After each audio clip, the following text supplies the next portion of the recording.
Chères auditrices, chers auditeurs, bonsoir, bonjour. Ici la radio du Bonnet des Patriotes. Je suis ce soir en compagnie de Victor Remilly. Bonsoir Victor. Bonjour Mike, bonsoir. Et en fait, on va dire à nos auditeurs qu'on fait ça à distance, et étant donné les circonstances actuelles de confinement, évidemment, la distanciation sociale. On respecte le 2 mètres de distanciation sociale exactement. À la perfection. Contrairement au gouvernement Legault. Oui, exactement. Il faudrait montrer la photo. Ils l'ont respecté, je pense, une fois depuis le début de la crise du coronavirus, la distanciation sociale dans les points de presse. Ouais, exact. Donc ce soir, on va vous parler d'un sujet particulier qui est le coronavirus, le pourquoi, le comment, les circonstances. On ne donnera pas de vérité absolue. Il n'y a pas de vérité absolue pour l'instant. Ce sont toutes des hypothèses qu'on émet. Ce sont notre vision, la façon dont on voit les choses. Donc on va partager avec vous ce soir une série de 4 émissions. On a découpé ça en 4 émissions. Alors la première émission va porter sur la santé. La deuxième émission portera sur l'économie. Ensuite on parlera de géopolitique. Et pour finir, on parlera de l'écologie. Donc la façon dont on voit ça, en tout cas moi personnellement, la façon dont je vois ça, c'est, et je pense que tout le monde l'a pu le voir, c'est en fait un virus, une pandémie qui est en fait une conséquence de ce qu'on pourrait appeler le capitalisme sauvage. C'est-à-dire que la mondialisation s'accélérant donne aussi un capitalisme qui s'accélère, qui devient sauvage. Et finalement, quand on a la libre circulation des hommes et des marchandises, on finit par avoir ce qui vient avec, c'est-à-dire les pandémies. Donc c'est un peu comme ça qu'on voit les choses. Je pense que Victor sera d'accord avec moi. Le mode de production n'est pas adapté à l'être humain. Exactement. Et je pense que Victor sera d'accord avec moi pour dire que tout ça cache une chose. C'est une faillite du système général et une faillite du système économique en particulier. N'est-ce pas? Ou peut-être une réalisation d'un plan mondialiste. C'est peut-être une réussite. Exactement. Ça peut être les deux. Ça dépend de quel point de vue on se place. Exactement. Ça peut être les deux. Ça peut être une espèce de grand reset pour mieux revenir avec une autre façon d'opérer, une autre façon de produire. Tout ça sous une gouvernance mondiale qui gérera les choses différemment. Donc on va commencer avec ce que Victor a à dire. Donc Victor va s'en tenir à certaines questions par rapport au scandale de la chloroquine. Donc je te cède la parole, Victor. Oui. Donc avant l'émission, j'hésitais, Mike, à laisser parler les faits ou analyser en profondeur, car les faits parlent d'eux-mêmes. C'est particulier à cette crise. Avant la crise du coronavirus, la perception des faits pouvait être très différente. Les perceptions pouvaient être très différentes les unes des autres.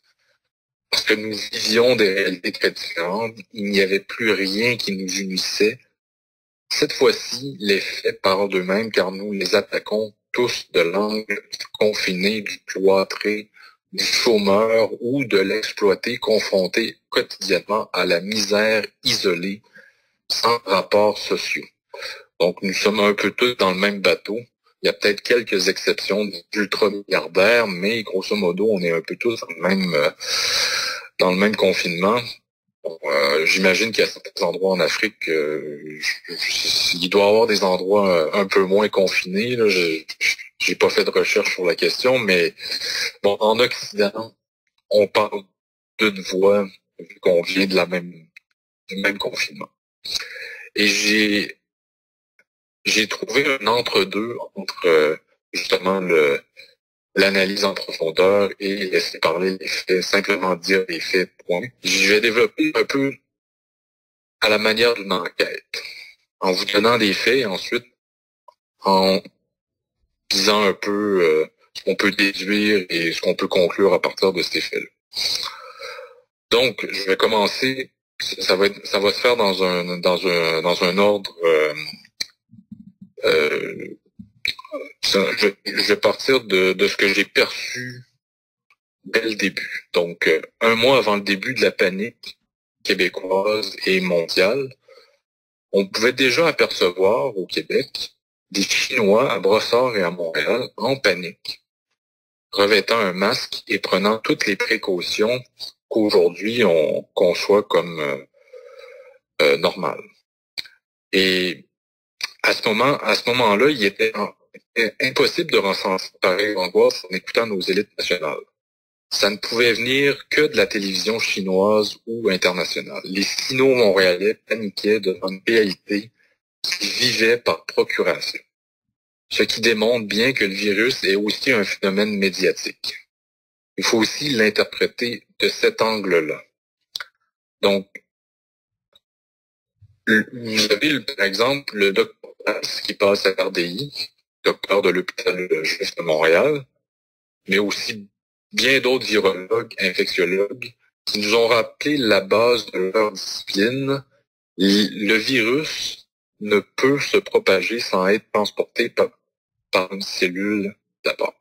Le virus n'a donc pas d'autonomie. Mais en s'accrochant à une cellule, il perd de sa virulence. Le virus est donc soit virulent, soit contagieux, mais pas les deux. Donc, le cauchemar pandémique est un fantasme. La virulence du virus ne peut s'expliquer que par la faiblesse physique, psychologique, comportementale, parfois reliée au mode de vie ou au mode de production d'un grand nombre des Occidentaux. Le fantasme est la manière qu'ont les humains de compenser un manque de vécu. En ce moment, comme nous ne vivons rien de concret, sauf le calme de nos chaumières et l'observation d'un écran, nous sommes portés à vivre par l'intermédiaire du fantasme. Confortablement installés dans ce fantasme, à partir du moment que les médias et les experts ont pris au sérieux le phénomène de pandémie, qu'ils ont commencé à relayer l'idée que 10% des gens affectés allaient mourir, et je dis bien 10%, c'est pas rien, ça fait peur, il devenait impossible d'arrêter la machine à fantasme qui a été le coronavirus. Les intervenants politiques et médiatiques ne pouvaient revenir en arrière. La boîte de Pandore qu'ils ont ouverte n'allait pas se refermer facilement. La perception est devenue la réalité. La perception a influencé davantage le comportement des humains que la réalité illustrée par n'importe quel virologue honnête. C'est donc la perception qu'il a fallu prendre en compte. Tout ce qui a été dit ensuite l'était en fonction de le consentement fixé sur une perception parfois erronée. C'est à partir de ce moment que la chloroquine du docteur Didier Raoult intervient et devient intéressante. Car si l'on croit réellement qu'il y a un danger de mortalité aussi élevé qu'on peut le croire au début de la pandémie, pour quelle raison ne pas tenter tous les moyens raisonnables pour freiner la charge virale? Pour quelle raison s'entêter à ne pas les médecins prescrire la chloroquine? Qu'on ne parle pas de rationnement, puisque Jam Pharma, qu'on a rejoint d'ailleurs au téléphone, à Boucherville, en produit. Pour quelle raison un décontaminateur de Saint-Hyacinthe ne reçoit aucun appel pour décontaminer les CHSLD? Raconte Yves Boisvert dans la presse récemment.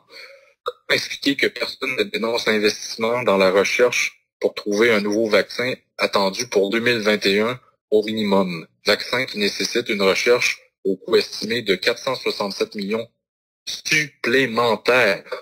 Donc, par-dessus tout ce qui est déjà investi sur le vaccin. C'est une somme colossale, surtout en temps de récession. Il a fallu 2 annonces distinctes pour en arriver à ce chiffre. 2 annonces de notre bon premier ministre Justin Trudeau. Bon, c'est ironique un peu. Pour quelle raison se construire des scénarios qui ne pouvaient mener qu'à la délation à un État policier quand l'on a un moyen qui pouvait éviter en partie, ou du moins tenter en partie de réduire la crise? Pour quelle raison traiter les gens comme des enfants? Pour quelle raison torturer nos aînés avant de les laisser mourir seuls? Pour quelle raison a-t-on de tout arrêter s'il existe un moyen de s'en défendre? La solution du docteur Raoult a été repoussée non pas par des complotistes, mais bien par des religieux de la science. Des gens pour qui le protocole prime sur la réalité. Des gens pour qui la maison brûlerait, qui se chicaneraient sur la manière de l'éteindre. Rien ne prouve que l'eau éteigne les feux, dirait-il, puisque malgré l'utilisation d'eau, certaines maisons n'ont su résister aux flammes. Malheureusement, l'industrie universitaire ne produit que ce type de religieux de la science. Ce type de religieux de la science exige que leurs apôtres idolâtrent le même protocole, la même propreté, le même puritanisme. Ces religieux de la science, je ne suis même pas sûr que Big Pharma a besoin de les payer pour qu'ils se donnent le droit de raisonner le professeur Raoult, qui est censé être leur supérieur d'ailleurs. Une sommité en sa matière.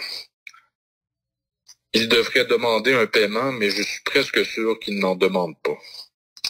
Christopher Lasch, dans La révolte des élites et la trahison de la démocratie, œuvre posthume parue en 1995 aux États-Unis, a adressé un portrait de ces gens qui n'ont pas besoin de Big Pharma pour être cons. Je vous en lis un extrait.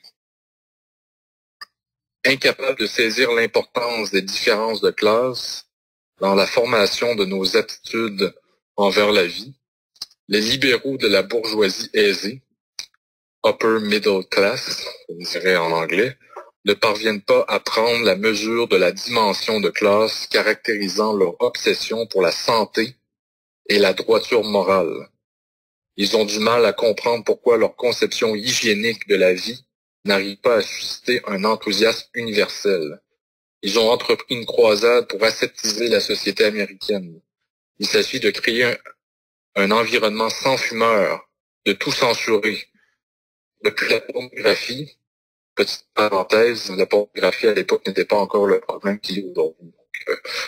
Sautez pas sur l'âge pour dire il parle rien de la pornographie. Bon. Depuis la pornographie jusqu'au discours de haine, et en même temps, de façon incongrue, d'élargir le champ du choix personnel dans des questions où la plupart des gens éprouvent le besoin de disposer de solides orientations morales. Fin de la citation. Genre de 2 poids 2 mesures, de renversement des valeurs. Une question demeure. Pourquoi a-t-on mis en évidence ces gens depuis le début de la crise? Alors que selon la perception fantasmée d'une pandémie mortelle, ils étaient nuisibles pour la santé des gens. Normalement, le professeur Raoult n'était absolument pas dans la position d'un professionnel qui devait prouver hors de tout doute ses affirmations. Ceux qui auraient dû être dans l'obligation de prouver hors de tout doute leurs alternatives ou une réfutation des travaux de Raoult auraient dû être ses contradicteurs. Autant disent-ils que le professeur Raoult n'a pas de preuves, autant eux-mêmes n'ont aucune preuve que le professeur Raoult a tort. Ils reprochent ce qu'eux-mêmes n'arrivent pas à faire. C'est le summum du narcissisme. Donc, à qui profite le crime de relayer ces dangers publics? Quand je parle de danger public, je parle de ces religieux de la science qui mettent la science, le protocole scientifique avant les soins au quotidien. Vous savez, il faut suivre un protocole, sinon ce n'est pas perçu comme scientifique. Voyez. Ma réponse à tout le monde qui ne veut pas voir et ressentir la crise économique de façon trop brutale. C'est à ces gens-là que profite le crime. On ne veut pas voir, on n'a jamais voulu voir la crise économique, alors qu'il y avait des gens qui la prévoyaient. Ça commençait à être évident, tout particulièrement quand on a vu apparaître, par exemple, des taux d'intérêt négatifs en Europe. C'est évident qu'il y allait en avoir une sous peu. Mais le coronavirus nous empêche de la voir. C'est pas nécessairement un complot d'un groupe contre un autre, mais il y a un fait, ça nous empêche de voir la crise économique. Crise économique, bon, c'est inévitable, Maintenant que beaucoup de gens sont sur le chômage, il sera difficile de retracer si c'est le coronavirus qui cause la crise économique ou si c'est la crise économique qui a précédé le coronavirus. Conséquences possibles du ralentissement, soit les banques font faillite, soit les individus font faillite. On n'a pas un choix on n'a pas un grand choix, mettons. Il y a eu un sondage aujourd'hui, simplement pour vous dire à quel point ça va être difficile de se sortir de l'état économique dans lequel on se situe. Sondage auprès de locataires de logements qui comptabilise 2594 répondants. 46% des propriétaires de logements au Québec n'avaient pas encore reçu tout leur loyer du mois. Aujourd'hui, on est le 11 avril, 11 jours après le paiement du loyer. 43% des propriétaires ou leurs conjoints ont perdu une partie ou la totalité de leurs revenus personnels. 67% des propriétaires croient qu'ils pourraient éventuellement éprouver une difficulté à payer leur hypothèque. Donc, ce n'est pas que les locataires qui ont de la difficulté à payer leur loyer, mais bien aussi les gens qui veulent devenir propriétaires et donc la difficulté de payer l'hypothèque de la maison. Comme le soulève Pierre Jovanovic avec ironie, c'est drôle comment les virus sauvent souvent les banques. Jovanovic, par ailleurs, nous l'annonce d'ailleurs depuis 10 ans, la crise. Si le but conscient, prémédité ou pas, est de cacher la crise économique, la diversion est réussie. Si ça évite des suicides, bon, peut-être pourquoi pas, les individus en déclarant faillite auront moins de sentiment d'échec, vont toujours se référer à Donald Trump dont les hôtels et casinos ont fait faillite à plusieurs reprises. Néanmoins, les gens vont s'en rendre compte un jour ou l'autre qu'on leur ment. Ou du moins, qu'on n'a pas utilisé tous les moyens pour les soigner. Ça va créer une certaine colère, c'est évident. Les politiciens jouent un jeu très dangereux en prolongeant le confinement et en détournant l'attention sur la fée des dents, comme l'a fait François Legault récemment. Pour terminer, ce petit discours, je suggère aux auditeurs de visionner. J'ai pas l'habitude de recommander d'écouter Nomos TV, mais j'ai trouvé la dernière capsule d'Alexandre Cormier-Denis particulièrement excellente. La vidéo est excellente dans la mesure où l'économie, sa dernière vidéo, qui je pense est parue hier, cette vidéo est excellente dans la mesure où l'économie a des chances de repartir. Personnellement, j'en doute. Éviter toute tentative de redémarrage de l'économie n'aiderait certainement pas. Je serais tenté d'ajouter être si pressé que ça d'aller s'appauvrir en travaillant. Parce que c'est ce qui risque d'arriver. Très bonne conclusion. Très très bonne conclusion. Effectivement, on est juste au début de quelque chose qui est beaucoup plus gros et ça risque d'être insupportable à gérer, autant pour les gouvernements que pour la population. Les conséquences. Il va y avoir beaucoup de changements et on pourra plus se fier à, je pense, une routine. Il va falloir être un peu sur le bout de ma siège pour les prochains mois, peut-être même les prochaines années. Exactement. C'est vraiment l'impression que ça donne quand on regarde l'état économique et l'utilisation permanente de subterfuges à gauche et à droite de la part des médias et des politiciens. C'est un peu leur job, donc on peut pas leur en vouloir d'agir comme ça, mais ça reste qu'il y aurait des choses importantes des fois. Par exemple, la chloroquine, c'est le parfait exemple qui n'aurait jamais été révélé par les médias dominants et ainsi que les politiciens. Et ça l'est pas encore aujourd'hui, alors que ça apparaît quand même une tentative de soigner assez évidente. En tout cas, c'est mieux que rien. Oui, C'est mieux que rien tenter. Effectivement. Pour ce qui est de la question de l'économie, on fera une capsule spécifiquement pour ça. Comme je disais au début d'émission, on a 4 émissions. Et la prochaine émission, on essaiera de parler de l'économie sous le règne du Covid-19. Moi, je vais enchaîner avec le reste, avec les choses dont on devait parler. Alors, je parlerai dans un premier temps de la gestion de la santé. Gestion de la santé qui va se diviser en d'autres parties, mais dans un premier temps, ce sera la gestion de la santé et évidemment, puisque tu l'as si bien dit au début de l'émission, panique générale et donc panique dans le milieu médical quand on s'aperçoit que finalement il manque du matériel médical. Donc ça a commencé avec toutes sortes d'histoires, des masques disparaissaient, des vols de masques, on entend eu plusieurs choses. Une des dernières histoires en date, c'était l'histoire de Trump qui fait pression sur la compagnie américaine 3M pour ne pas livrer les masques N95 à destination du Canada. Donc Trudeau a mis ses culottes, comme on dit au Québec.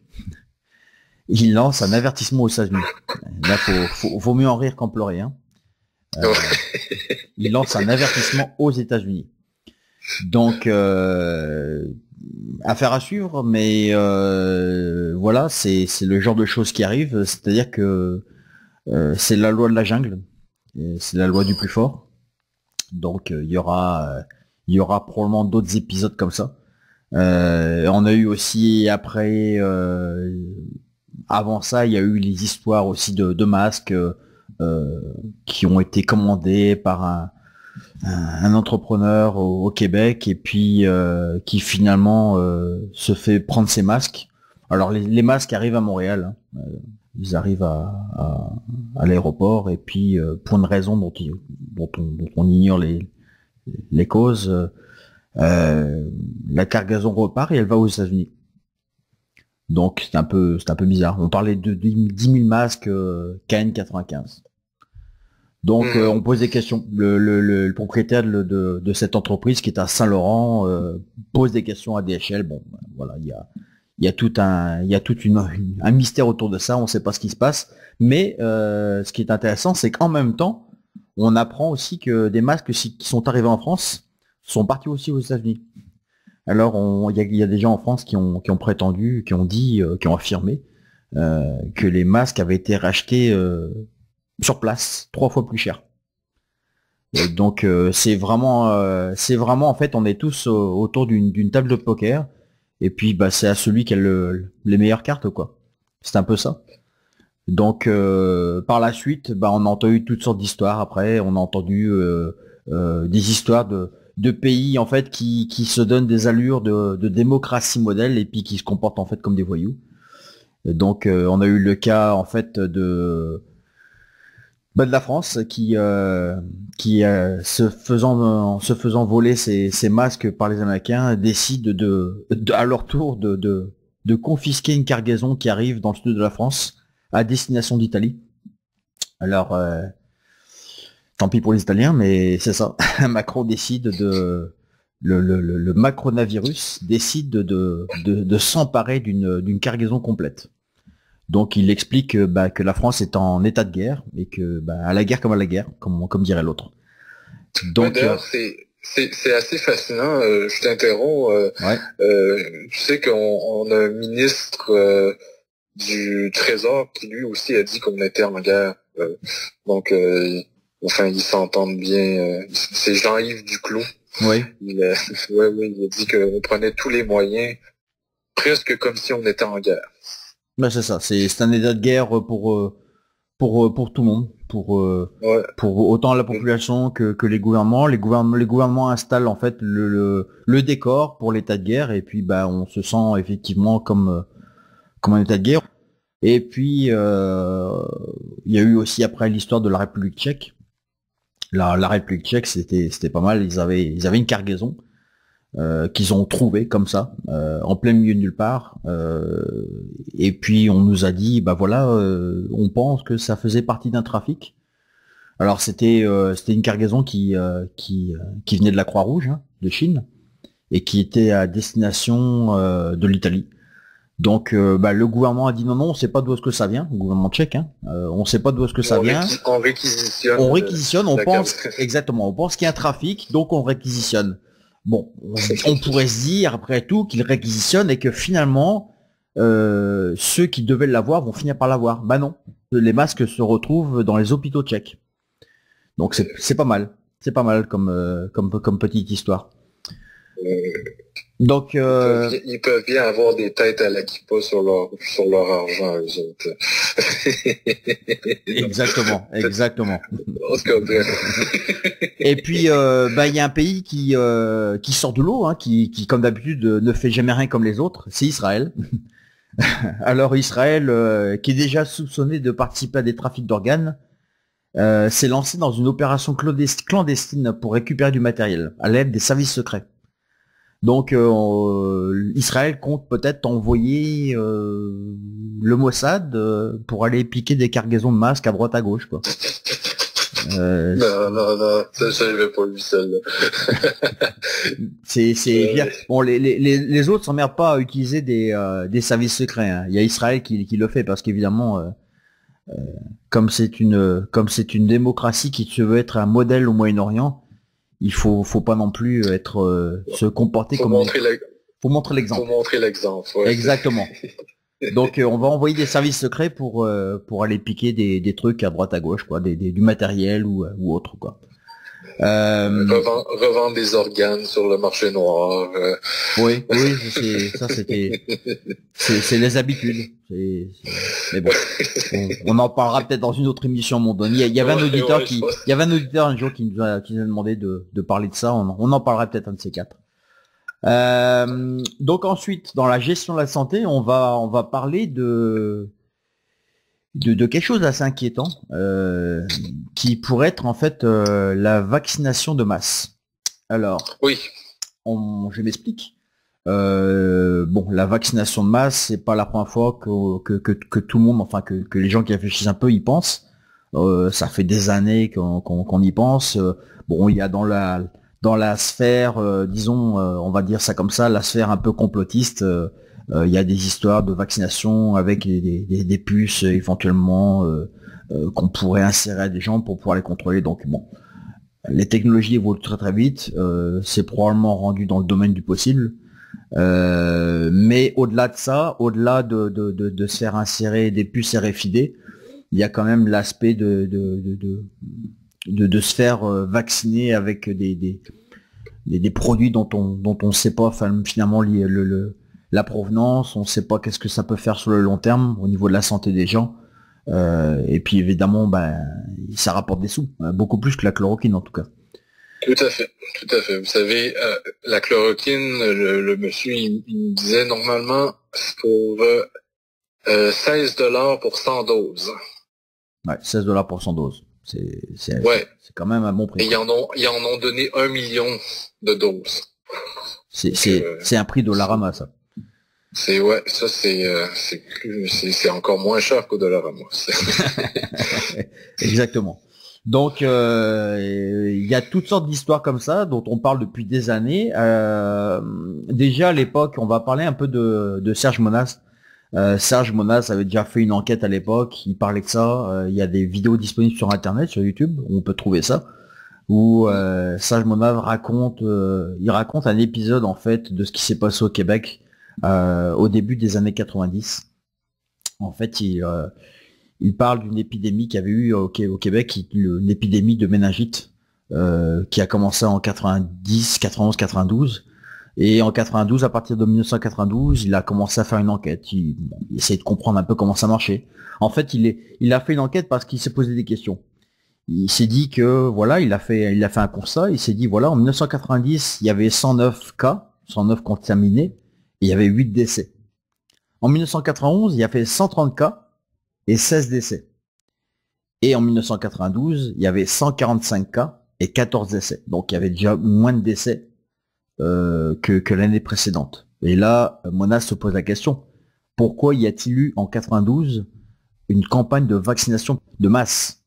Pourquoi vouloir vacciner les gens en masse en 92 alors qu'en 91 il y avait déjà plus de décès? Donc il se pose des questions à partir de là. Il essaye de comprendre un peu le fonctionnement de tout ça en vue d'une vaccination élargie, pour reprendre ces termes. En fait, une des premières des choses, c'est qu'il se renseigne, je pense, auprès du cabinet du ministre de l'époque, essaie de savoir qui a décidé ça, pourquoi il devrait y avoir une vaccination élargie. Et puis, comme par hasard, le médecin qui à l'époque s'occupait de ça a disparu de la carte.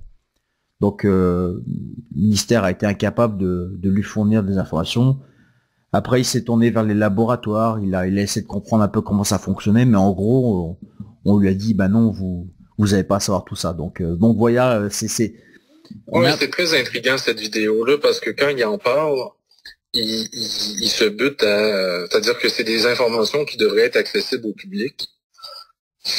Puis lui, quand il téléphone à la compagnie, tout ça, aucune information disponible, on lui répond pas.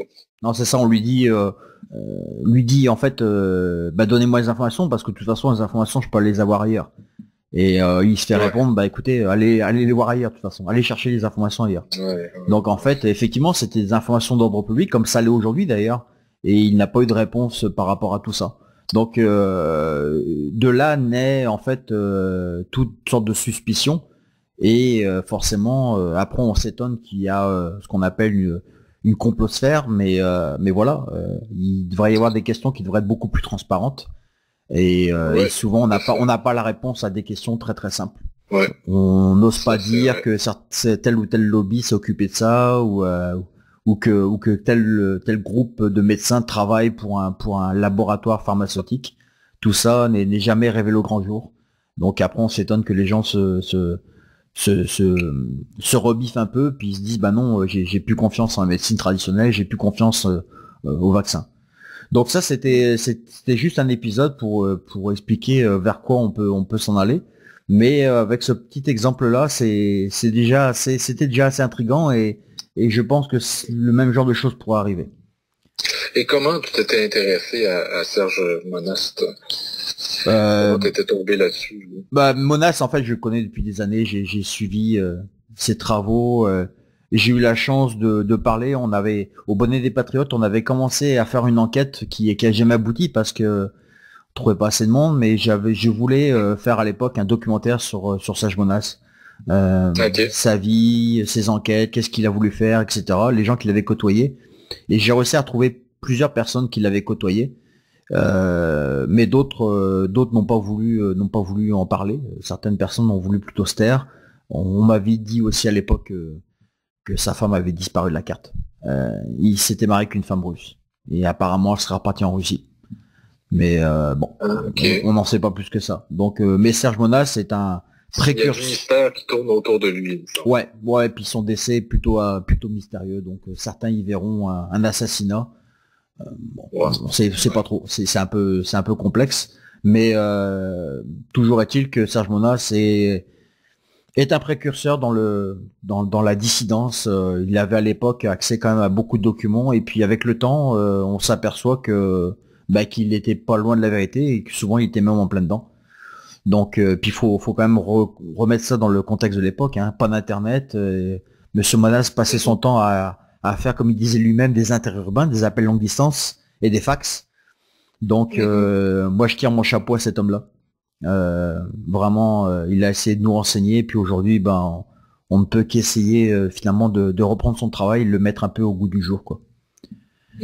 Donc ce que j'ai tenté de faire justement en parlant de la vaccination, je trouve que c'est un bon exemple pour réaliser finalement que c'est quand il y a des choses qui se passent comme ça, quand il y a une pandémie ou une épidémie, dès que le gouvernement agit, il y a toujours des zones d'ombre, il y a toujours des zones où finalement c'est des, comment dire en anglais, des no man's land. C'est interdit d'y aller, on peut pas poser de questions, on n'a pas le droit, c'est interdit.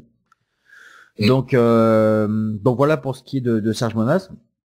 Et je vais parler ensuite d'un autre personnage assez sulfureux qui en fait attire deux catégories de personnes, soit des purs fans, des gens qui l'adorent, qui adorent ses initiatives, et des gens qui le détestent. Alors je vais parler de Bill Gates. Alors Bill Gates, évidemment, l'homme de Microsoft, au devant des caméras actuellement, puisque Bill Gates et sa femme Melinda ont une fondation. Ils travaillent sur en fait la mise en place de vaccins depuis des années. En fait, ils financent ça. On savait déjà avant, mais on l'a su dernièrement que Bill Gates était un personnage qui, avec sa fondation, finançait en grande partie l'OMS, d'où les directives de l'OMS en fait.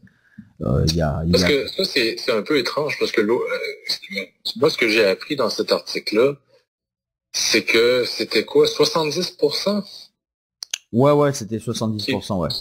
Qui venait de sa fortune, de sa fondation. Bah en fait, faut comprendre un truc, c'est que Bill Gates a appelé il y a déjà il y a quelques années, je pense que c'était en 2018, il a appelé à une campagne de financement massive et il avait reçu l'approbation, c'est ce que je voulais dire après, mais je vais finalement le dire plus tôt. Il avait reçu une approbation de la part de sa fondation pour lancer une campagne de financement. Et finalement, il a appelé des dizaines de milliardaires américains à financer son projet. Et il a eu, je pense, si j'ai bien noté, je crois que c'était 183 personnalités assez riches qui ont donné de l'argent à la fondation. Donc il a sa fortune personnelle, il a des appuis politiques. Il a évidemment des appuis politiques de la caste mondialiste. Il a des appuis politiques tout court, des politiques d'affaires, etc. Et puis bon, il teste des vaccins sur des Africains. Mais c'est difficile à dire. Hein. On entend toutes sortes de choses. On dit que c'est vrai, on dit que c'est faux. Enfin, il est un peu comme c'est le Jacques Attali des Américains, c'est-à-dire qu'il a la clé de tous les plateaux de télévision. Il s'incruste à peu près n'importe où. Et donc ce qui est assez étrange en fait, et ça a été démenti par des médias par la suite en disant non, c'est une théorie conspirationniste. Je sais que Cosette en avait parlé. C'était en fait au niveau d'une simulation qui avait été faite en octobre dernier, en fait le 18 octobre 2019 pour être exact.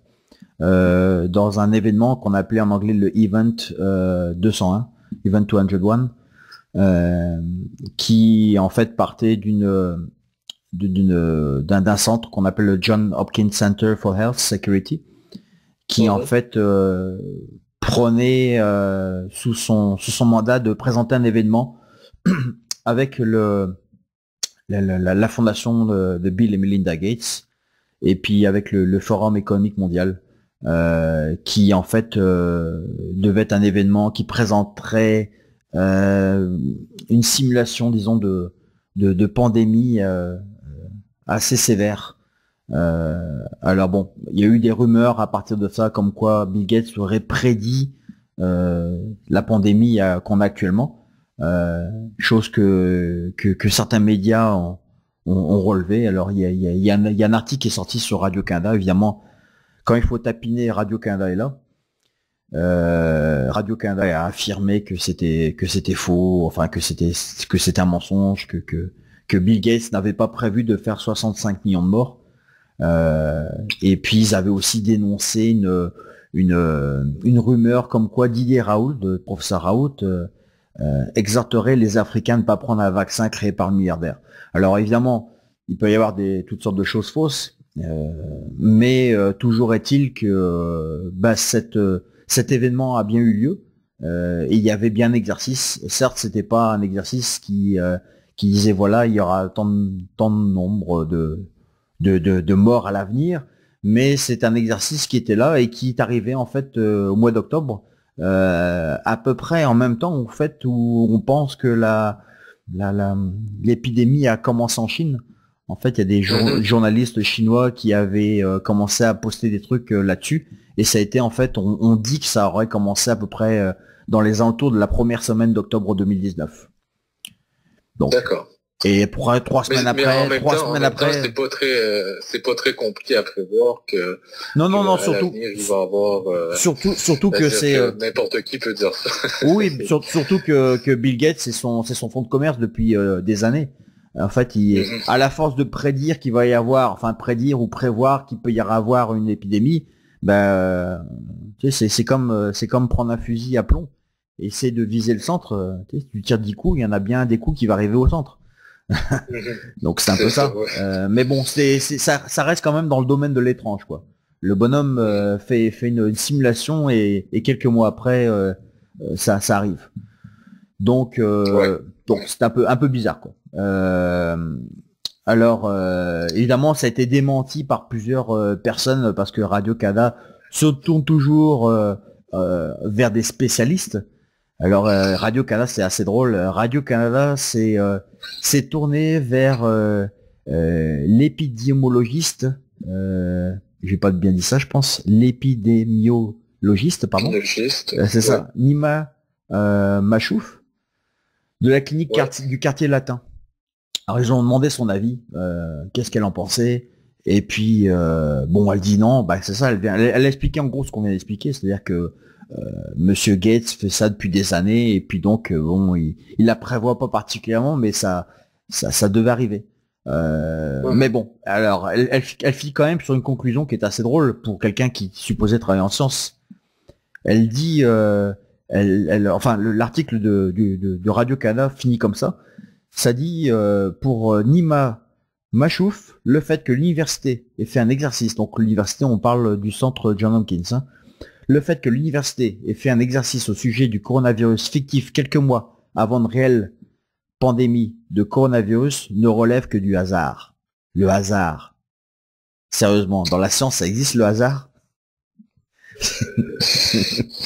Hasard. C'est aussi le journaliste, comment tu peux affirmer, le journaliste peut affirmer que c'est du hasard.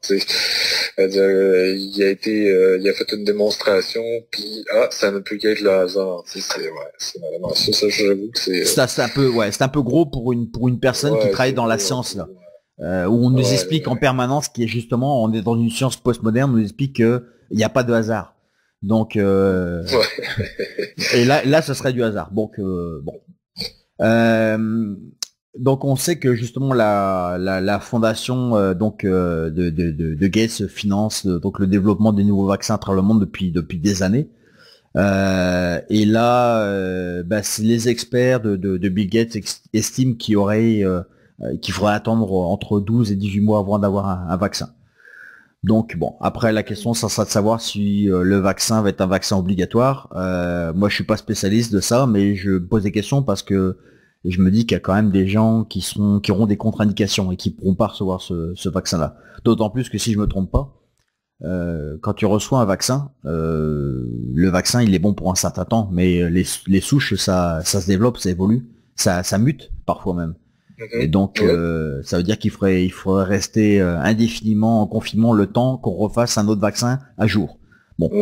Un vaccin qui ne fonctionnera peut-être pas, parce que les vaccins, un peu comme dans n'importe quelle maladie, les vaccins fonctionnent des fois, c'est 40 quelques % des vaccins qui ont été efficaces. Oui, ça a été prouvé par de nombreux scientifiques qui sont pas forcément opposés au vaccin, mais qui sont opposés à certains mélanges de vaccins. Et puis effectivement, on dit que c'est pas forcément efficace pour tout. On pense entre autres au vaccin contre la grippe. L'influenza. Ouais, exactement. Donc, Bill Gates a déclaré cette semaine qu'il y aurait pas de rassemblement de masse dans les prochains temps sans avoir un vaccin au niveau mondial. Donc, on va écouter Bilout on va écouter Bilout et on va rester coincé à la maison.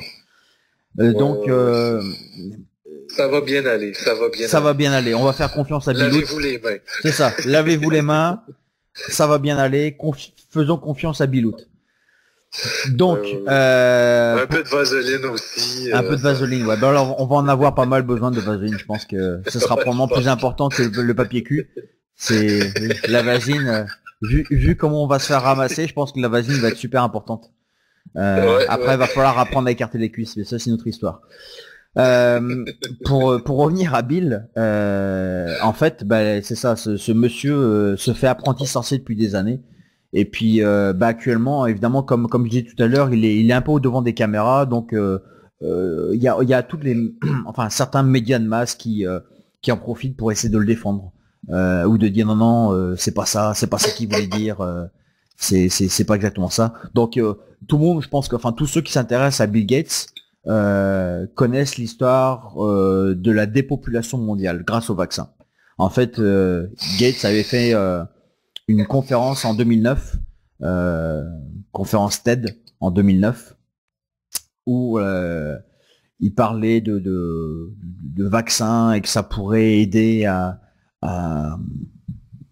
pas éliminer les gens évidemment, mais à réduire la population. Donc en fait le vrai contexte c'était de faire un calcul par rapport au CO2 qui est dégagé. Et la thèse de Billout, c'est de dire pour réduire le CO2, faut réduire la population. Donc en fait, quand il fait sa conférence, il parle en fait de réduire la population, pas en tuant des gens immédiatement, mais en fait en faisant un contrôle des naissances. Mais bon, on pourrait se dire, qui est ce gars-là pour prendre ce genre de décision-là? Moi, ça me fait toujours marrer tous ces gens qui parlent d'eugénisme, qui parlent de mourir dans la dignité, tout ça, qu'ils ont qu'à montrer l'exemple. Puis on se débrouillera sans eux, il y aura pas de problème. Mais voilà, il avait fait cette conférence-là et bon, les gens avaient plus ou moins compris, donc les médias qui font de tapin sont venus derrière en disant non, c'est pas ça qu'il a dit. Il a pas dit qu'il fallait dépeupler la Terre.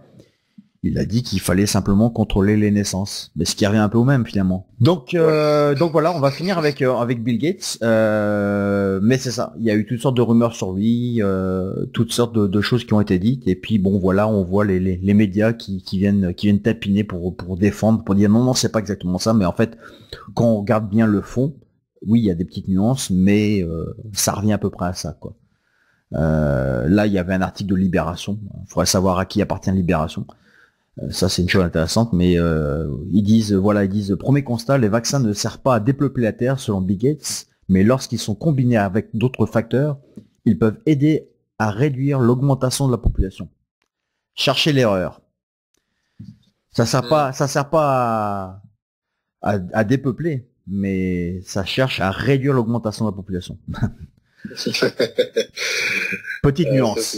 Là c'est là qu'on voit vraiment qu'on nous prend pour des imbéciles. C'est ça qui est agaçant en fait des médias en fait. Exactement, c'est qu'ils se donnent un air méprisant, disant non mais vous savez pas, on va vous expliquer.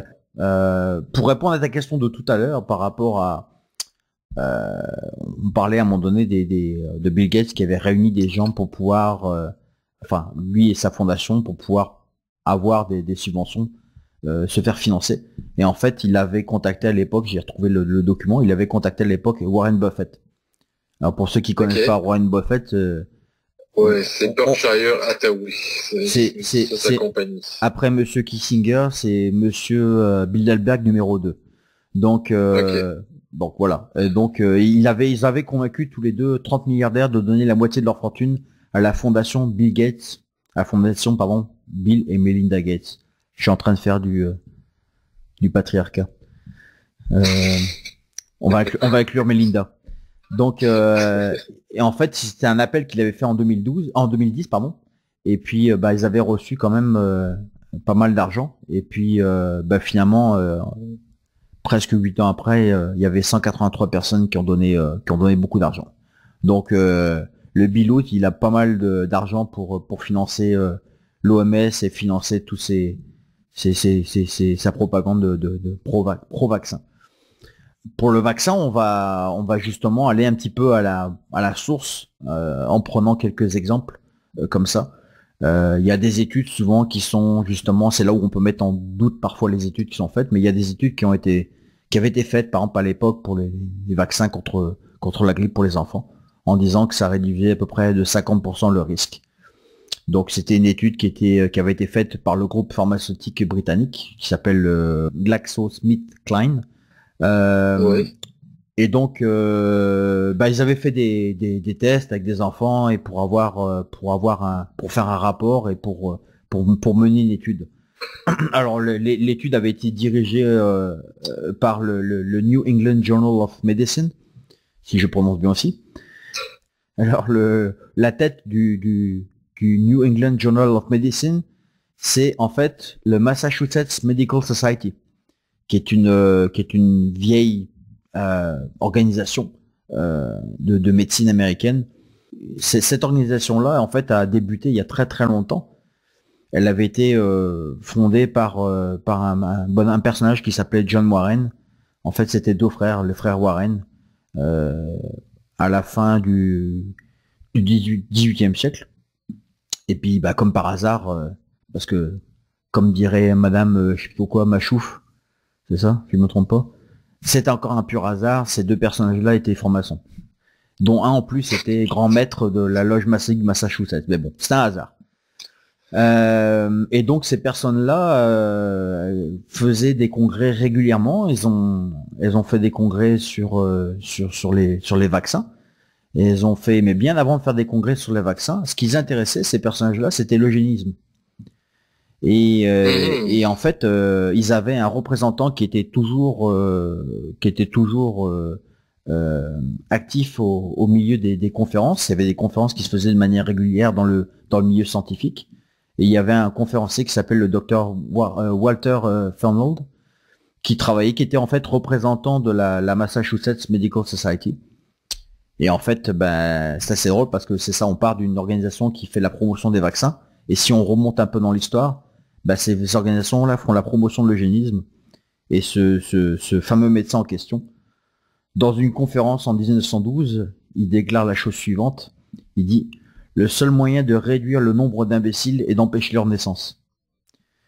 Donc, c'est intéressant. C'est intéressant. Après, on se demande pourquoi les gens doutent, mais voilà. On part d'une organisation qui fait des études, aujourd'hui sur les vaccins, mais qui dans le temps était plus intéressée par l'eugénisme que... C'est ça, plus eugéniste que vaccin. Donc voilà, c'est quand même, il y a de quoi douter finalement de la bonne foi de ces gens-là. On peut comprendre qu'on n'est plus dans la même époque et puis que les temps changent, mais bon, c'est comme si on était en train de se noyer dans une piscine et puis qu'on apprend que notre maître nageur avait noyé des gens avant de sauter dans la piscine pour nous secourir. On aurait un petit peu peur. On se dirait non, laisse-moi me noyer tout seul. Ouais. Donc on va aller vers l'eugénisme maintenant, puisque l'eugénisme c'est un peu ça, l'eugénisme, l'euthanasie, on va aller vers ces questions-là. Alors on va définir un peu l'eugénisme pour ceux qui nous écoutent. Alors l'eugénisme peut être désigné comme l'ensemble des méthodes et pratiques visant à sélectionner les individus d'une population en se basant sur leur patrimoine génétique et à éliminer les individus ne rentrant pas dans un cadre de sélection prédéfini. Donc bah, c'est un peu ce qui se passe avec le coronavirus, non? Il y a des gens, c'est prédéfini quand même, c'est des gens qui sont malades, qui ont des maladies chroniques, des gens qui ont des maladies chroniques parfois sans le savoir. Je pense entre autres peut-être aux 40% d'obèses qu'il y a aux États-Unis, qui doivent peut-être souffrir sans savoir de diabète ou d'hypertension. Donc il y a le diabète de type 2. Ouais, voilà, exactement, ouais. Donc ça va, ces gens-là sont tous à risque. Donc c'est quand même ce virus-là tue pas n'importe qui, il tue quand même certaines personnes en particulier. Donc c'est assez troublant, disons. Ensuite, bah, pour rester dans l'histoire de l'euthanasie, on parlait tout à l'heure du matériel manquant. Donc il y a une autre question qui se pose après le matériel manquant. C'est-à-dire que bon, il manque des masques, ça c'est bon, voilà, il manque des masques. Après, il peut manquer du papier cul, ça c'est aussi une autre histoire. Mais quand il manque des respirateurs, à qui on donne des respirateurs? Oui. Alors là, c'est une autre question qui est très délicate. Et mais ça, c'est mystérieux, ce manque de respirateurs, là, moi je trouve. Parce que des COVID, c'est-à-dire des crises de respiratoires aigus, là, des SRAS, là, des genres de pneumonie à la puissance un peu plus puissante que il y en a à chaque année. Et là, soudainement, il manque d'appareils respiratoires. Ouais, c'est assez bizarre. En tout cas, moi, je soulève la question. Quand j'ai vu ça, je me suis dit, mais attends, on peut se faire surprendre par un manque de masques. Ça se peut. parce c'était difficile de s'y attendre, hein? C'est-à-dire quelqu'un de bonne foi, là. Je veux dire, qui a prévu ça, là? Qui disait il y a 3 mois, à part s'il y a eu des fuites, là, en tout cas, bref, qui disait il y a 3 mois, oui, on va avoir besoin de beaucoup de masques. Il y avait pas grand monde. Mais des respirateurs artificiels, des respirateurs, ils en ont besoin à chaque année, puis pas nécessairement plus cette année, là. Ouais, c'est effectivement c'est une drôle d'histoire. Donc cette question-là forcément amène son lot d'inquiétude et puis l'éthique, la décision à prendre vis-à-vis d'un manque de respirateurs. Alors dans un article de Brigitte Breton du journal Le Soleil, ça dit si le Québec est confronté à devoir choisir quel malade a droit ou non à un respirateur, l'âge du patient ne devrait pas être l'unique critère. Une personne de 80 ans peut avoir une espérance de vie de qualité plus grande qu'une autre de 55 ans. Ok. Soutien Régent Hébert, gériatre, professeur et ancien ministre de la Santé. Donc ça, c'est sûr que c'est une évidence. Et là, avec ce que je viens de dire tout à l'heure, ça rentre vraiment dans le cadre de l'eugénisme. Okay. C'est-à-dire, on va choisir qui. C'est ça. C'était l'ensemble des méthodes et pratiques visant à sélectionner des individus d'une population se basant sur leur patrimoine génétique. Donc, est-ce qu'elle a une bonne génétique, la personne de 80 ans? Est-ce que celle qui est de 55 ans poké n'en a pas une? C'est toute une question.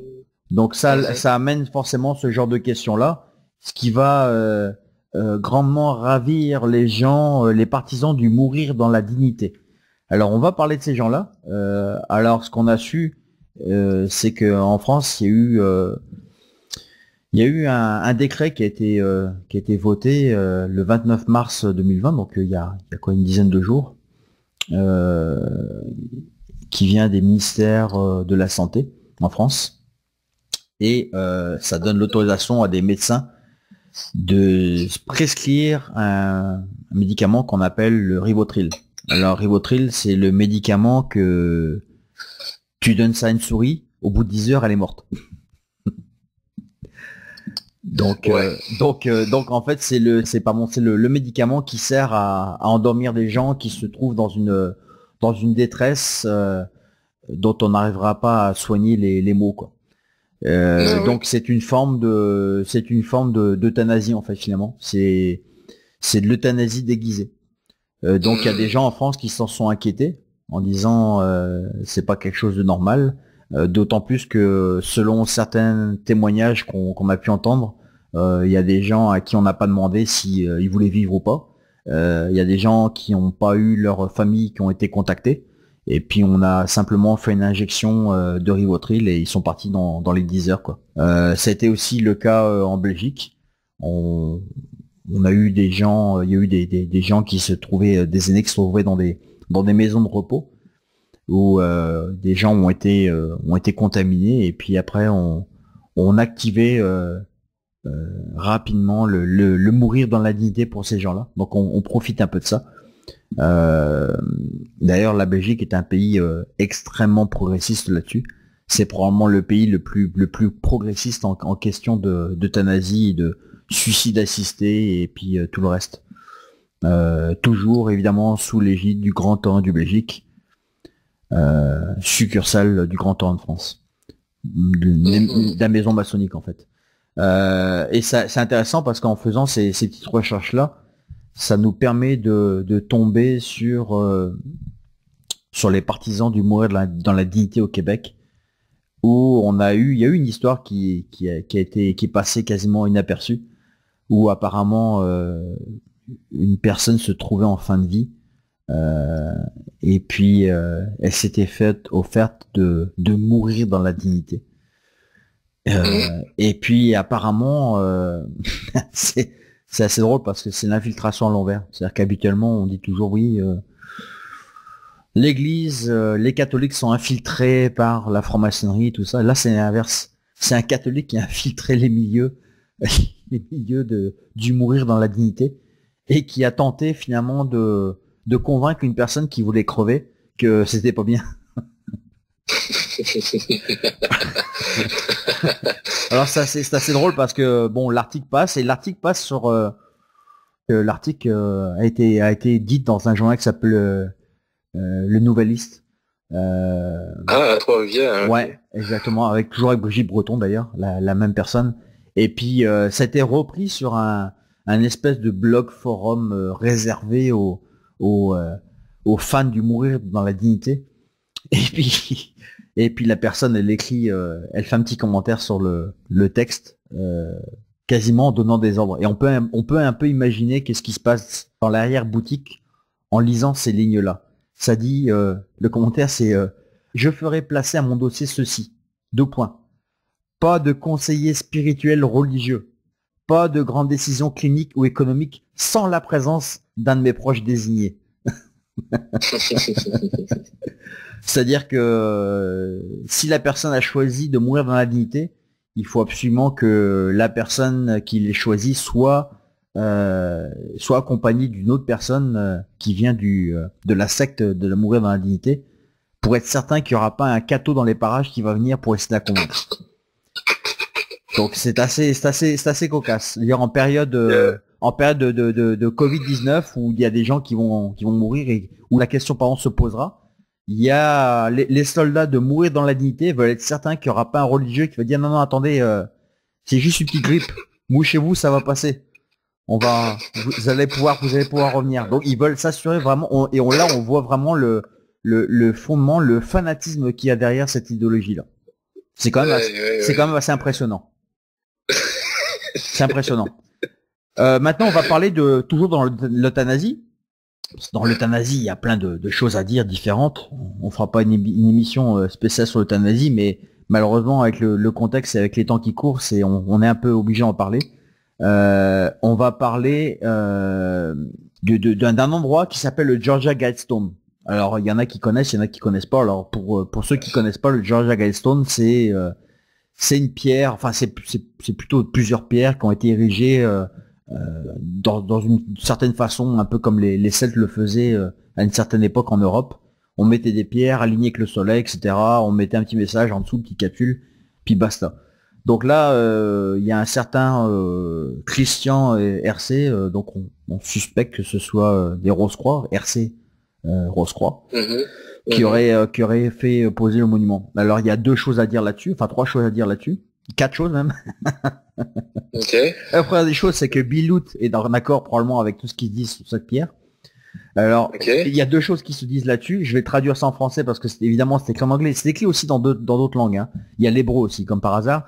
Il y a plusieurs langues qui sont écrites. Il y a l'hébreu et l'arabe. Enfin, je dis comme par hasard, je blague. Mais il y a plusieurs langues.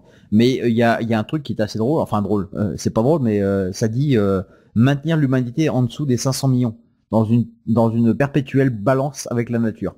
Donc il y a quelque chose d'assez new age là-dedans. Donc bon, avec la pandémie, on va pas dire qu'on est parti vers ça parce que après tout, il y a des gens qui disent que la pandémie finalement, elle a pas tué plus de gens que la grippe saisonnière quoi. Donc on n'est pas encore là-dessus, mais bon, ça donne un peu le ton quoi. Un autre message dit ne soyez pas un cancer pour cette terre, laissez de la place pour la nature. Alors ce qui est vraiment intéressant avec cette pierre, bon évidemment les gens ils ont compris. Les gens qui viennent là ont compris que c'était une arnaque de mondialistes. Il y a même des fois des gens qui viennent taguer des trucs là-dessus et avec des sprays là. Ils disent non, on veut pas de nouvel ordre mondial. Non, on n'en veut pas. Donc les gens mettent toutes sortes de trucs là-dessus. Mais ce qui est assez drôle quand même. Enfin, encore une fois, on va dire comme Madame, c'est quoi, j'oublie son nom chaque fois. Chouchaf, Fafouf, je sais pas pourquoi. Ouais. Enfin, bref, la scientifique qui parle de hasard. Alors pour faire encore du hasard, écoute bien ça, le Georgia Guidestone a été commandé et fabriqué chez des gens qui sont spécialistes dans le granit, parce que quand on fait des pierres comme ça, c'est toujours du granit. D'ailleurs, pour ceux qui s'intéressent, on a un petit reportage qui viendra un peu plus tard, mais il y a le même genre de pierre ici au Québec. Hein. Il y a un endroit qui s'appelle le Cercle de Pierre. On est allé voir ça, on expliquera ça à un autre moment. Donc pour revenir au Georgia Guidestone, chose très intéressante, le coronavirus a été élaboré, c'est sorti par accident ou enfin, ce qu'on veut, en 2019. 50 ans auparavant, en 1979, les pierres du Georgia Gaston étaient gravées. Elles ont été installées en 1980. On est en 2020. Ça fait pile poil 50 ans. Ok. C'est probablement du hasard. C'est assez drôle. On est quand même dans un chiffre rond. C'est quand même assez drôle. Donc, dire c'est quand même assez bizarre. Bon. On passera le Georgia Gaston. Maintenant, on va aller quelque chose de beaucoup plus inquiétant que le Georgia Gaston. Parce qu'à la limite, le Gaston, on s'en fout. Ce qui est vraiment grave, et ça c'est quelque chose qui va avec ce que tu disais tout à l'heure et ce que je disais aussi un petit peu auparavant, c'est toutes les conséquences de ce qui va se passer par la suite. Et là on voit qu'il y a quelque chose de grave qui arrive, qui est la surveillance de masse. C'est-à-dire que maintenant on assiste à une espèce de surveillance de masse pour détecter les malades. On a mis une petite vidéo sur le site où on voit ce qui se passe en Chine. Il y a des gens qui se prennent des bracelets électroniques. Un bracelet électronique, t'es malade, tape, bracelet électronique. Il y a des drones qui prennent la température des gens. Il y a toutes sortes de choses qui arrivent comme ça. Mais ce qui est grave, c'est de prendre le prétexte d'avoir une maladie pour pouvoir surveiller les gens. Donc on l'a vu dans plusieurs reportages, comme je disais, on parle de la Chine, on a vu Israël aussi. En Israël, des gens en Israël se faisaient suivre, c'est-à-dire qu'ils étaient dans un endroit, puis tout d'un coup, la police débarquait avec des gars qui étaient en combinaison d'astronautes quasiment. Et puis en disant bah non, vous étiez là, vous n'avez pas le droit, etc. Donc voilà, tout est fait pour surveiller les gens. Il y a d'ailleurs Snowden qui est d'ailleurs pas du tout un ami de Bill Gates, d'après ce que j'ai pu comprendre. Lui dit qu'on va vers des temps justement de surveillance massive et que le coronavirus n'est qu'un prétexte en fait. Et ça pourrait être très bien en fait le prétexte pour ramener ça dans le contexte d'un État totalitaire. Donc on a vu il y a eu plusieurs articles là-dessus. Dans le journal de Montréal, il parlait d'un ingénieur qui proposait de faire une application pour dire aux gens voilà où sont logés les gens qui ont le coronavirus. Voilà où est-ce qu'ils se promènent, voilà où est-ce qu'ils sont. Tu sais, c'est un peu comme les applications qui existent déjà pour ceux qui veulent éviter les pédophiles. Aux États-Unis, il y a ça. T'as une carte, voilà, habite pas dans tel quartier parce que là, il y a un gars qui aime bien tripoter les enfants. Donc, faut pas habiter là. Et là, c'est un peu ça. C'est donc c'est bon, c'est un prétexte. Tout ça est un prétexte en fait. Et puis après, on a eu l'histoire de la géolocalisation. On a eu des nouvelles dans plusieurs médias en disant voilà, l'ASQ pourrait intervenir et puis auprès de gens qui sont pas confinés mais qui sont malades et grâce à la géolocalisation. Alors 2-3 jours après, François Legault s'est empressé de démentir, de dire non, attendez, on va pas griller des étapes, on sait pas pour l'instant. Mais bon, c'est quelque chose qui pourrait arriver sur le long terme. C'est ça, Legault disait pas de géolocalisation à court terme. Donc tout est possible. Après, il y a eu d'autres choses qui s'est passé aussi ailleurs en France. En France, on est passé du papier qu'on devait transporter en voiture à un système de scan via un téléphone portable. Donc les gens doivent télécharger l'application sur leur téléphone qui va donner une attestation de sortie numérique. On appelle ça une attestation de sortie numérique. Et en fait, les gens présentent ça. Bon, ça peut avoir un avantage parce qu'effectivement, quand le policier arrive à la fenêtre, on n'a pas forcément ouvrir la fenêtre. Donc là, on présente le téléphone à la fenêtre, le gars il scanne, puis il dit bon, c'est bon, vous passez. Mais voilà, on en est là. Donc ça va permettre de suivre un peu les gens à la trace, même si le gouvernement de Macronavirus s'est empressé d'assurer les gens en disant non, vous inquiétez pas, il n'y aura aucune donnée personnelle qui sera conservée. Et pendant qu'ils disaient ça, il y a des fournisseurs en France, comme Orange, qui ont fourni des données personnelles au gouvernement français. Donc, on peut voir qu'on peut leur faire confiance, quoi, ces gens-là. Donc tout ça, c'est fait pour garder une population dans un espèce d'état de peur, tout le temps. Et puis, faire en sorte que les gens vont être soumis, parce que, en fait, toutes ces choses-là, toutes ces technologies-là et toute la surveillance qu'il y a, ne peut être invoquée uniquement que dans des espèces de crises graves comme on le vit. Les gens n'accepteraient pas ça. Les gens n'accepteraient pas des lois liberticides s'il n'y avait pas ce genre de danger-là. Donc au début, on avait parlé de terrorisme, donc les gens acceptaient plus ou moins d'avoir une violation de leur vie privée au nom du terrorisme. Et on s'est aperçu, avec les années finalement que il y avait de plus en plus d'espionnage, mais le terrorisme ne baissait pas. Il y avait presque autant de terrorisme. Donc en fait, tout ça n'est qu'un prétexte. Il y a une autre idée de nos amis allemands. On sait que les Allemands s'aiment bien penser à des trucs un peu complexes. Alors les Allemands, ils ont pensé à un truc qui est pas mal. Enfin, pas mal. Ils ont pensé à des passeports d'immunité. Donc en fait, les gens qui sont pas malades auraient un passeport pour pouvoir circuler. Donc c'est un peu, on est en fait le monde, grâce à nos amis allemands, le monde pourrait devenir un espèce de checkpoint israélien, quoi. C'est-à-dire qu'on serait tous comme des Palestiniens, et puis pour pouvoir sortir de notre petit endroit confiné, ouais. Parce que bon, faut rappeler quand même que à nos amis sionistes et ultra-sionistes, et à tous cette tendance de gens qui sont... C'est ça, nos amis sionistes, que les Palestiniens vivent en confinement depuis des années, avec des checkpoints. Et là, c'est en train de se déployer à la grandeur du monde. Donc là, ce que les Allemands proposent, c'est un passeport pour pouvoir sortir de sa caserne, quoi. C'est-à-dire, tiens, j'ai mon passeport, je peux aller travailler. Donc voilà où est-ce qu'on en est. Il y a des idées comme ça qui sont suggérées, et forcément, il y a des idées qui sont retenues. Et c'est ça qui fait je pense que ce qui est encore plus grave, c'est que quand on suggère ce genre d'idée-là, il y a quand même il y a des sondages qui ont été faits, il y a des gens qui sont prêts à l'accepter. Ah bah forcément, puisque c'est ce que je disais, c'est que ces choses-là ne peuvent être acceptées que sous la peur. Et d'ailleurs, les politiciens le savent très bien, puisqu'ils travaillent là-dessus tout le temps. Mais même des fois, c'est aucunement raisonnable. C'est pas raisonnable comme peur. Absolument. Il n'y a rien de raisonnable là-dedans, mais les gens l'acceptent, finissent toujours par l'accepter. Et c'est un peu ce qui fait peur vis-à-vis de la surveillance de masse, c'est que les gens vont finir par l'accepter. Comme peut-être le vaccin de masse.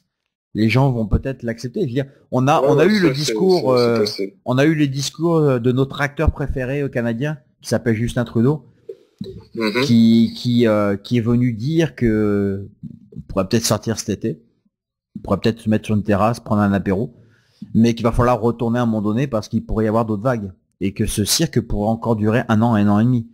Donc c'est sûr que quand les gens on a vraiment ras-le-bol, si d'ici là il n'y a rien qui se passe, c'est-à-dire, quand je dis rien qui se passe, c'est-à-dire que s'il n'y a pas de révolte entre temps, et que les gens n'ont pas dévalisé les magasins de bouffe, et puis qu'on en est arrivé à se battre pour de la bouffe, à ce moment-là les gens prendront le premier truc qu'on leur dira pour pouvoir sortir de chez eux. C'est que les gens vont peut-être l'accepter, parce que ils veulent revenir à une vie à peu près normale. Sauf que la vie normale, pas certain qu'on va l'avoir après ça. Non, c'est sûr, mais moi je pense que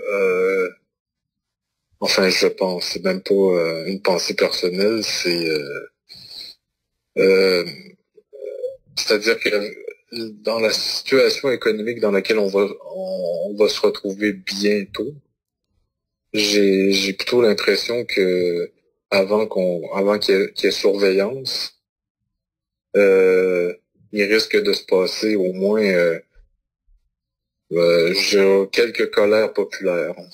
Ben justement, la surveillance pourra aussi s'avérer à ça. Et mine de rien, elle va s'avérer à ça. C'est-à-dire qu'à un moment donné, si on va se retrouver dans des tensions, dans une crise sociale, le moyen de surveillance ne servira pas juste à détecter les gens qui sont malades et qui ne restent pas en confinement.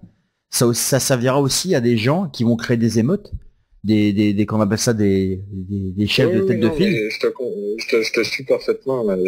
C'est ça. Simplement, avant qu'on en vienne là, c'est-à-dire que moi je pense que les prochains mois, il va y avoir un petit peu d'instabilité au moins quelque part dans le monde. Je peux pas croire que